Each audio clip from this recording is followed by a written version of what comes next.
Hi everybody, Michelle McClunan, Astrologer and Life Navigator, and I'm pleased to be bringing you another astrology update for the new moon, which is happening on the 10th of March in the sign of Pisces.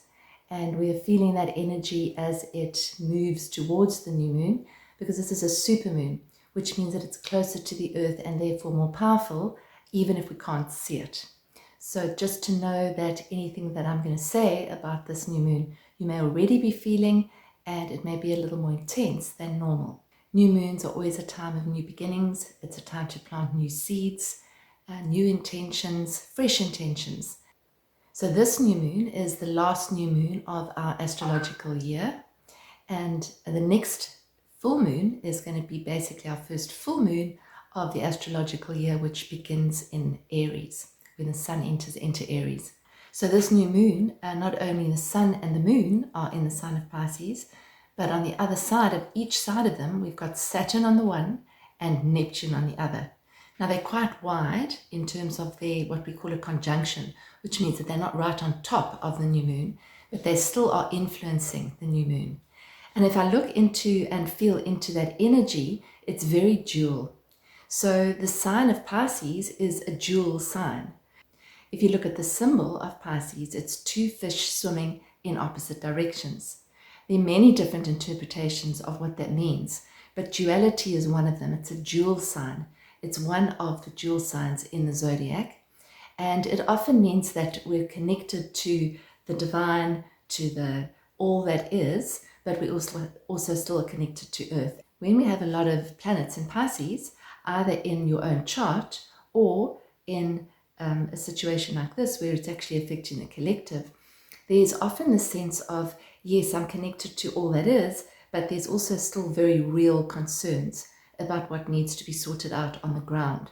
And this is what I see with the two planets that are straddling the new moon. So you've got the new moon in the middle, and on one side of the new moon, you've got Neptune, and on the other side, you have Saturn. Now, Saturn and Neptune are very different energies. Neptune is the planet of the ocean. Neptune is the king of the ocean.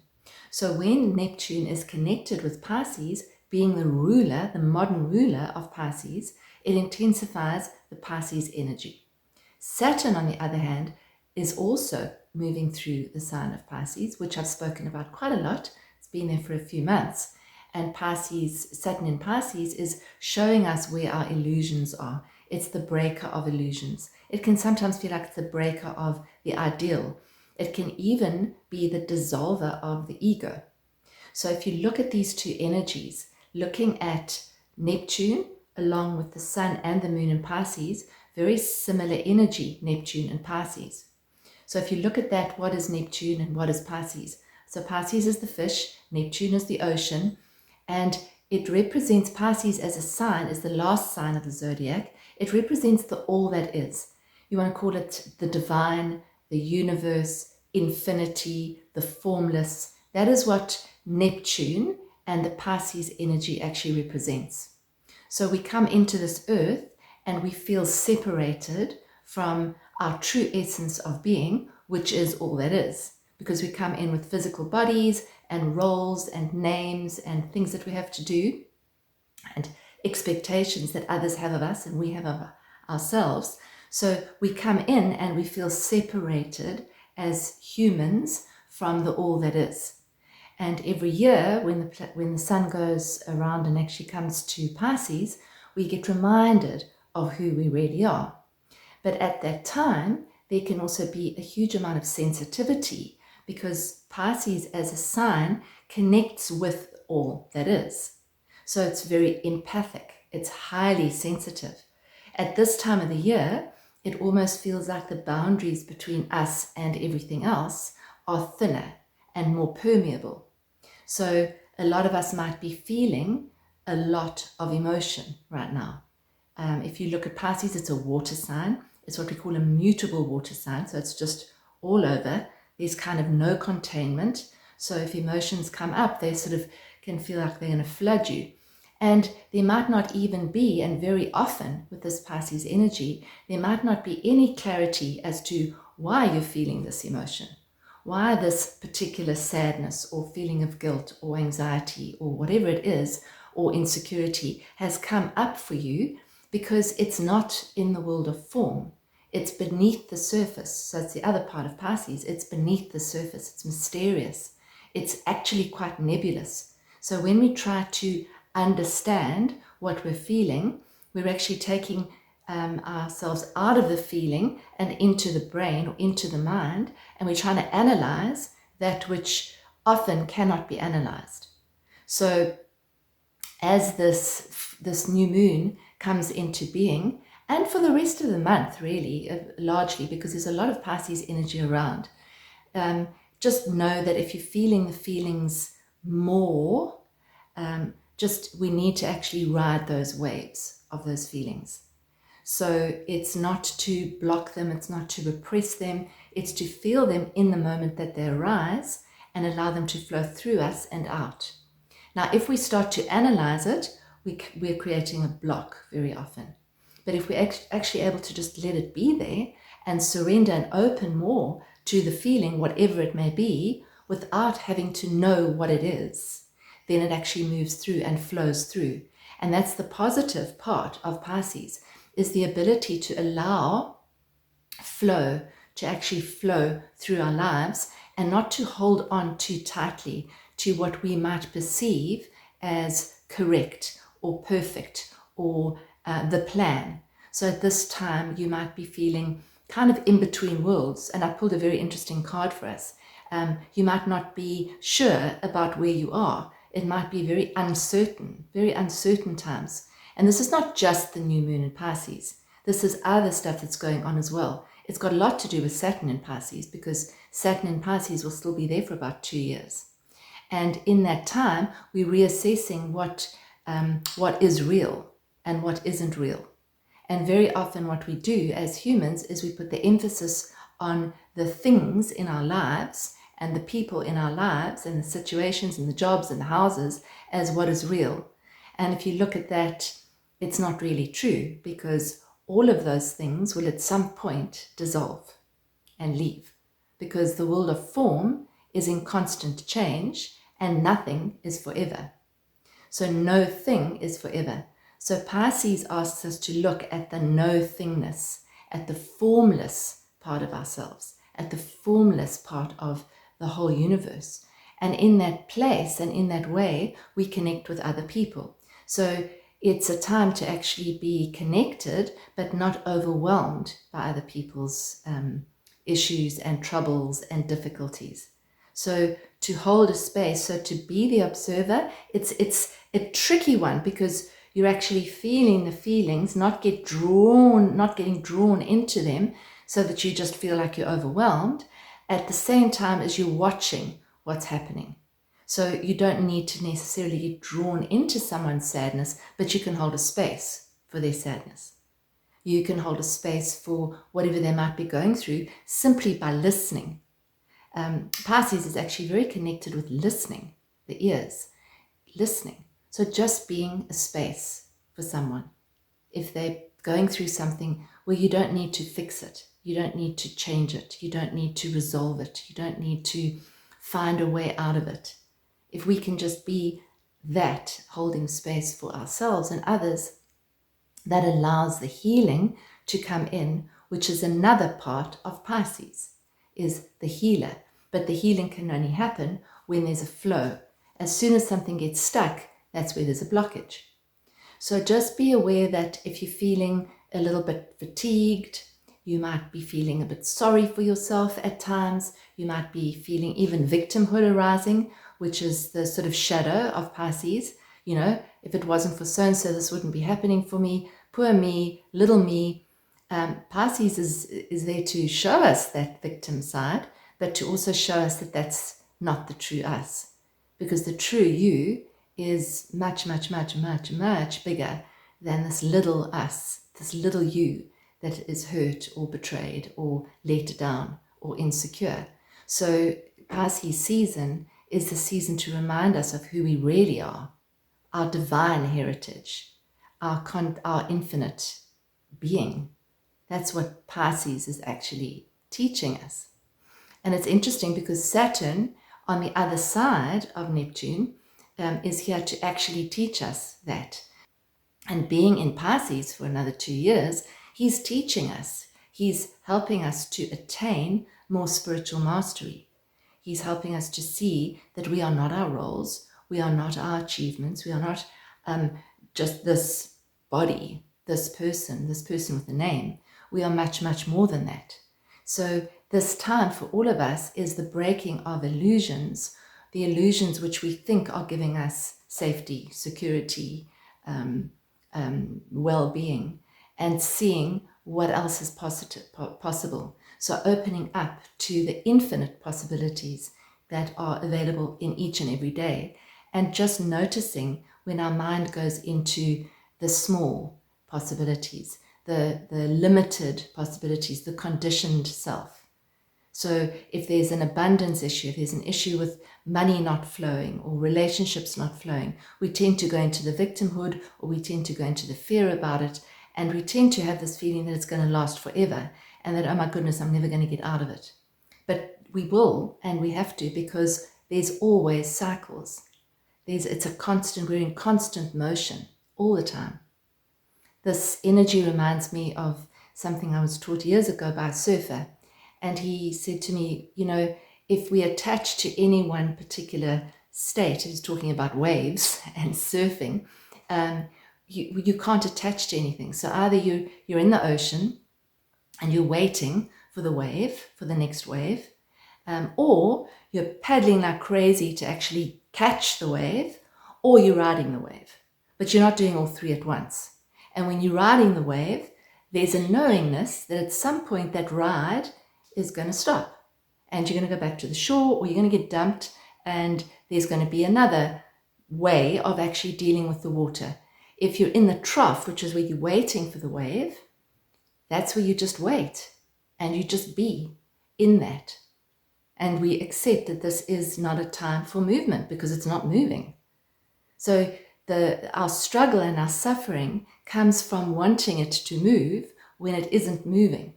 So being in the trough of the wave and desperately struggling because we want another wave, and it isn't time. So this is a time, I believe, in terms of our reality as humans and in terms of this huge evolutionary shift. And I'm sure that you can relate to most people are dealing with something right now. It doesn't matter where they are on their spiritual journey. It doesn't matter how conscious they are. Most people are dealing with something. If you're not, wonderful. Then you're riding the wave and you can help other people who are battling. But if you are in a state of confusion, if you are in a state of sadness, if you are feeling things at a very deep level, if you are feeling overwhelmed, just know that this too will pass. It has to. That's the nature of the universe. So that's what I feel is what this new moon is bringing for us. And the way that we process this new moon as we end off our astrological year is going to influence how we actually start our next year, which is where the sun starts in Aries again. And that's going to be starting with an eclipse. So that's really powerful. This new moon also gives us the opportunity, if you enjoy creativity on any level, to spend some time being creative.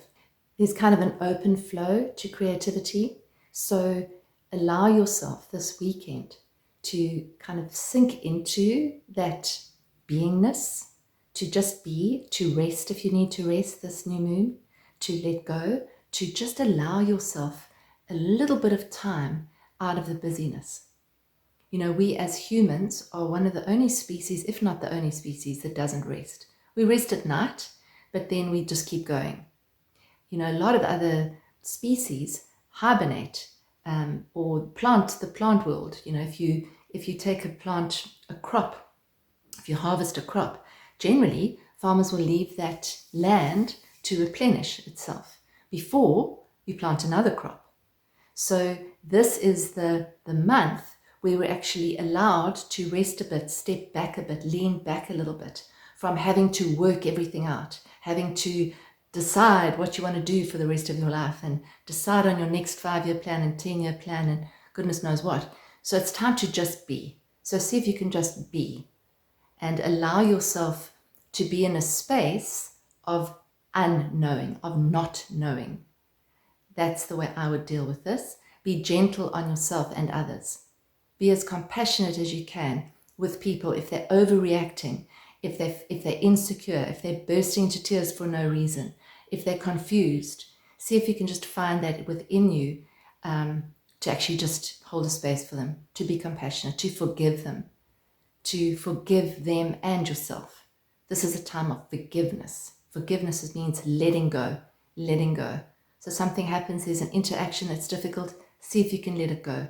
See if you can enter into conversations and interactions with an open heart, with a non-confrontational heart, with the intention to deal with your issues that you have with other people in a gentle way, in a soft way. That's the energy of Pisces. So hopefully this energy will help us to do that, so we actually swim along with the current and we're not swimming in opposite directions. If you're enjoying this, please would you subscribe if you haven't subscribed, and possibly just give us some feedback in the comments about how you're finding this energy. I'd love to hear. It's always really enjoyable reading the comments afterwards. It feels like I'm not speaking into the ethers every time. So if you like it, please subscribe and hit the notification button. Like the video because that gets it out to more people, and comment if you can. I'm going to just tell you about a card that I drew, which is very apt for this time and this new moon. And I'm going to read that to you now. It's actually a card out of the Wisdom of the Oracle pack by Colette Baron Reed. It's a really, really good pack, this. And the card that I drew was Between Worlds. And it's a beautiful image, which I've put up on the screen. The essential meaning, and I'm going to read the whole thing because I think it's really relevant to what we're dealing with. The essential meaning is transitions, not being quite out of one situation and fully engaged in another, temporary blindness, no man's land. The oracle's message: between the worlds is where you must let go of the tendency to make assumptions. This is a time when you're unable to see what is ahead. Cultivate curiosity and trust the process of change and growth. I think that's the key for this whole time that we're in, never mind just the new moon. You are done learning the lessons of recent experiences. In this place between what was and what will be is a state of making and unmaking and making again. What is essential now is to admit not knowing. There is great freedom and power to be unleashed. A mystery that is not yours to understand weaves the web of life within a divine matrix of consciousness greater than your own thoughts, feelings, beliefs, desires, and decisions.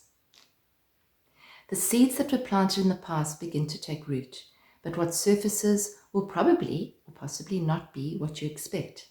When you are between the worlds, you're invited to see with the curious eyes of a child glimpsing a rainbow for the very first time. Do so and you will not be disappointed. Then she's got a section here on relationships, which might pertain to you.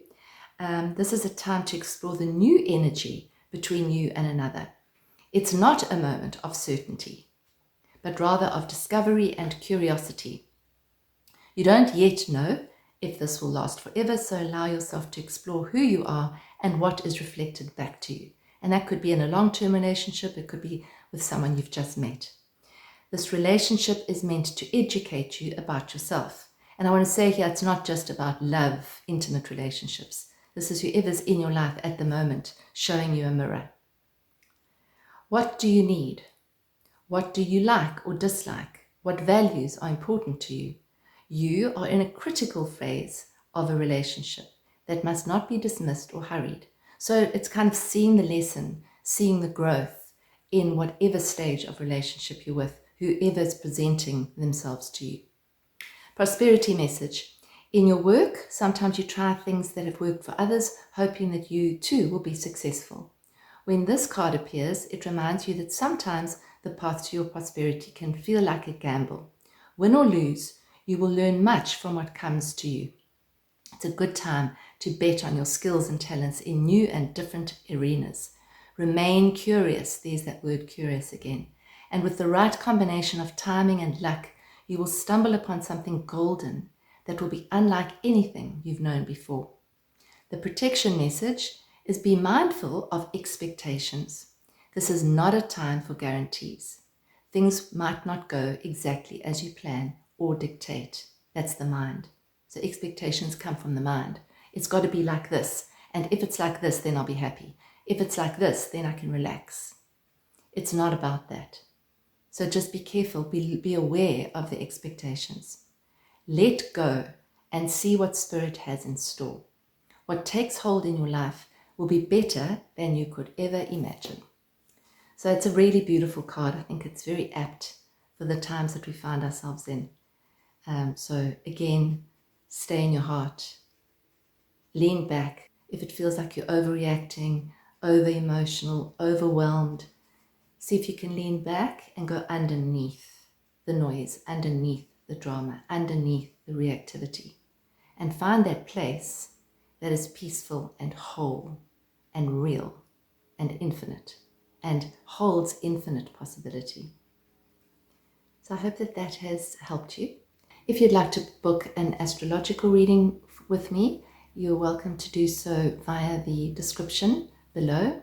And I do astrological consultations, obviously the birth chart, and then I do transits and progressions, which means the planets that are actually active now for you personally. This year, I do that as follow-ups, once a year, maybe twice a year sometimes. And then I do life navigation. So using your chart as a tool, as a way in to see what your blueprint is and to see what's working with your blueprint.